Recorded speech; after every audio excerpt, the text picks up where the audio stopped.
My dear brothers and sisters, welcome to the program Voice of Saints.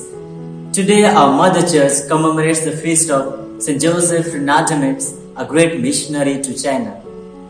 St. Joseph Freinademetz was born on April 15, 1852 in Diocese, a small village of 5 houses in the Dolomites in the Alps of northern Italy in South Tyrol. He was baptized on the same day as his birth and learned from his family to have a simple but strong faith at the same time. During his theological studies at a major seminary, he already began to think seriously about foreign missions as a possibility for his life. After being ordained a priest on July 25, 1875, he was sent to the community of San Martino Olbadia, very close to his birthplace, where he soon gained the people's respect and affection. In all that time, however, he did not abandon his restlessness for the missions. Only 2 years after his ordination, he got in touch with St. Arnold Jansen, founder of a missionary congregation that would soon afterwards officially become the Society of the Divine Word. With the permission of his bishop, St. Joseph entered the missionary house of Style in August 1878 and received a missionary cross in March 2, 1879, and together with another fervent missionary, Joseph Freinademetz left China. 5 weeks later, they landed in Hong Kong, where they remained for 2 years preparing for their assigned mission in South Shantung, a province of China that had 12 million inhabitants and only 158 baptized. They were hard years marked by long and difficult journeys, assaulted by robbers, and an arduous job in forming the first Christian communities. As soon as he was able to build a community that would stand on its own, the order of the bishop came to leave everything and start again in another place. St. Joseph soon understood the importance of the laity as catechist for initial evangelization. He devoted much effort to their formation and prepared a catechetical manual in Chinese for them.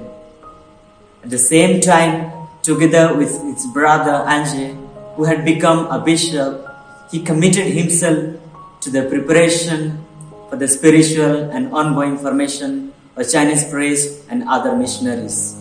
His whole life was marked by the effort to become Chinese among the Chinese. So much so that he wrote to his family members, "I love China and the Chinese. I want to die among them and among them be buried." In 1898, the continuous work and many hardships took a toll on him. Sick in his laundry and with the first symptoms of tuberculosis, the bishop and his brothers insisted on spending a period of time in Japan with the hope of recovering his health. He returned to China, regained some strength, but was not completely healed. When the bishop had to travel to Europe in 1907, Father Joseph Freinademetz took over the administration of the diocese. During this period, a typhus epidemic broke out. St. Joseph, being a good shepherd, gave his tireless assistance until he became healed himself. He immediately returned to Taikia, the seat of the diocese, where he died on January 28, 1908. He was buried under the 12th station, the Station of the Cross, and his tomb soon became a point of reference and pilgrimage for Christians. St. Joseph Freinademetz was able to discover and love deeply the greatness of the culture of the people to whom he had been sent. He dedicated his life to proclaiming the gospel, the message of God's love for humanity, and incarnating this love in the communion of the Chinese Christian communities. He animated the communities by encouraging them to be open to solidarity with the rest of the Chinese people. His example led many Chinese people to become missionaries among their own people, such as catechists, religious men and women, and priests. His whole life was an expression of what was one of his slogans. The language that everyone understands is love. Today, as we commemorate the feast of St. Joseph Freinademetz, a great missionary to China, let us seek his intercession that we, all of us, may become strong and firm in our vocation. No matter, people may hate us, torture us, and persecute us, but we should always trust in God's providence.